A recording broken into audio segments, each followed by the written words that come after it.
never slow up, no I don't take shit. I got no love for the fakeness. If you wanna play tough and wanna hate this, I'll always show up. Halo Sobat Bang Lawyer, Assalamualaikum, salam sejahtera untuk Anda semua.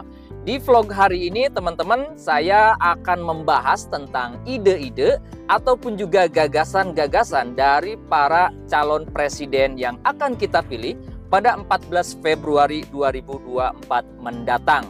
Semalam sudah diadakan atau diselenggarakan debat capres oleh Komisi Pemilihan Umum Republik Indonesia dengan mengusung tema penegakan hukum, hak asasi manusia, dan pemberantasan korupsi. Kebetulan temanya itu berkaitan dengan tema channel saya, oleh karena itu kita juga akan mengangkat hasil debat capres tadi malam ya. Dan yang akan kita bahas yaitu ide-ide yang sangat bagus, ide-ide yang brilian dari para capres kita nih. Ide yang manakah menurut teman-teman yang realistis, yang brilian, yang bagus, dan ini kalau direalisasikan ini sangat baik buat kepentingan rakyat, bangsa, dan negara.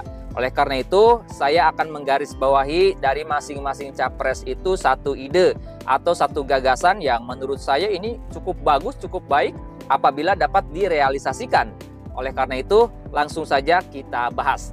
Dari capres urutan nomor urut 1. Nah, ini ada gagasan yang menurut saya ini belum begitu banyak diperbincangkan, belum begitu banyak dibicarakan, dan ini sangat bagus apabila dapat direalisasikan, yaitu menyediakan layanan konsultasi hukum secara gratis bagi masyarakat. Mungkin nanti ada kriterianya ya, apakah masyarakat yang tidak mampu atau seperti apa. Kemudian juga nanti akan disediakan layanan untuk berkonsultasi hukum, sambungan telepon atau hotline yang akan diberi nama, kalau nggak salah tadi malam Pak Anies menyebut, yaitu Hotline Paris, namanya Hotline Paris. Kemudian juga bagi masyarakat yang menjadi korban kesewenang-wenangan, korban kriminalisasi, maka akan disediakan pengacara oleh negara untuk mendampingi proses hukumnya agar mendapatkan keadilan yang benar-benar adil dan berimbang. Itu dari capres nomor urut 1 yaitu Bapak Anies Rashid Baswedan.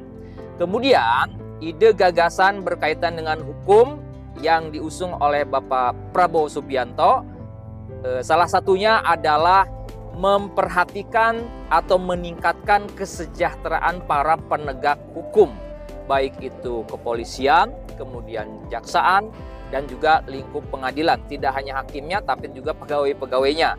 Itu yang disampaikan Pak Prabowo dalam debat capres tadi malam. Jadi kesejahteraan para penegak hukum akan ditingkatkan. Wah, ini angin segar nih bagi para penegak hukum ya. Kemudian juga selain itu Pak Prabowo juga menyoroti aset yang dirampas oleh penegak hukum dalam tindak pidana korupsi. Itu harus dimanage dengan baik, harus transparan.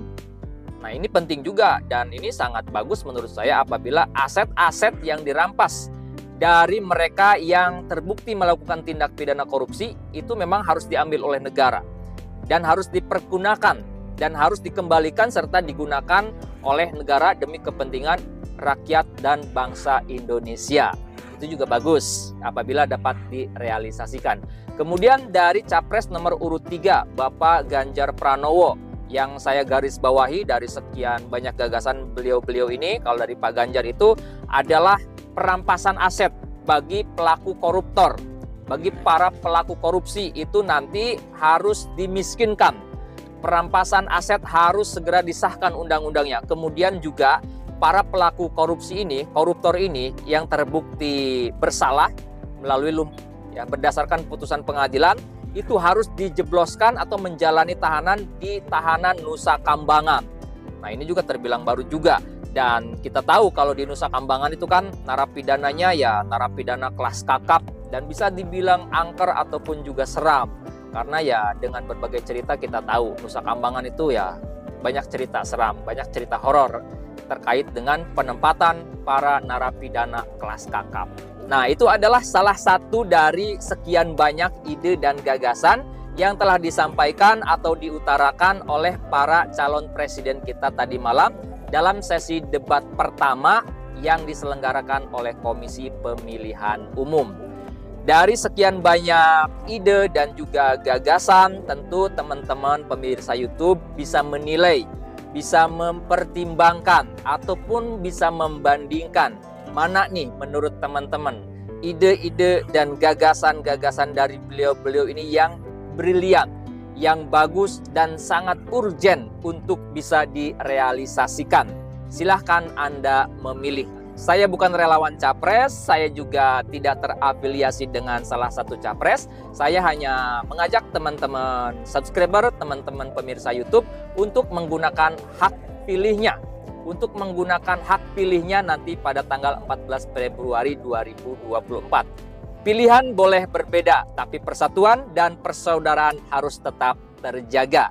Itu saja yang dapat saya bahas pada kesempatan kali ini. Sampai jumpa di video-video dan juga vlog selanjutnya. Assalamualaikum warahmatullahi wabarakatuh.